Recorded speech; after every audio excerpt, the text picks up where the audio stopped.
ხო, ცოტა არასრულფასოვნების კომპლექსი დამემართა, ძალიან გადაბრანჭული ბავშვები რომ ვნახე და აი დღემდე მახსოვს ის განცდა, თან იმ ასაკში 17 წლის რო ხარ ეს ძალიან მნიშვნელოვნად გეჩვენება რა გაცვია და სხვას რომ აქვს და შენ არა. მოკლედ, ეგეთი დათქმა იყო, რომ პირველ გამოცდაზე თუ წარმატებას მიაღწევდი და 10-იანს მიიღებდი, იმ დღეს რაც გეცვა, მერე ყველა სხვა დღეს უნდა ჩაგეცვა, რომ ასევე წარმატება მოგეპოვებინა და ძალიან კორუფციული სისტემა იყო მისაღები გამოცდები. ერთ ადგილას 7 ადამიანი მოდიოდა და თითქმის ყველა ადგილი გაყიდული იყო და ნუ მოკლედ ძალიან რთული იყო, ვისაც გახსოვთ და მეთანხმებით, ნებისმიერ ისეთ პრესტიჟულ და ჟურნალისტიკის ფაკულტეტი ტელეჟურნალისტიკის ძალიან პრესტიჟულად ითვლებოდა.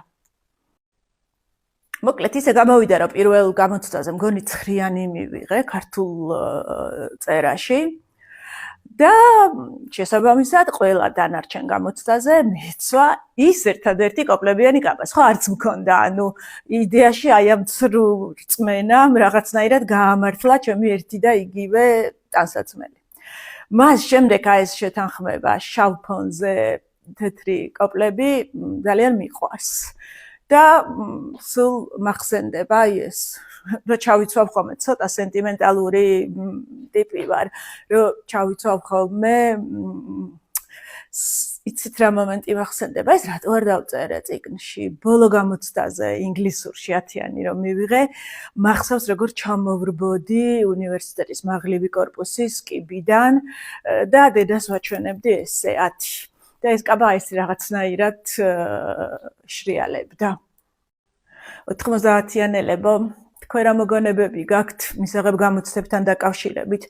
არ ვიცი ამდენი რატო ვილაპარაკე, არა და რეალურად მინდოდა მეჩვენებინა, როგორ გაუფერულდა ჩემი ლაქები.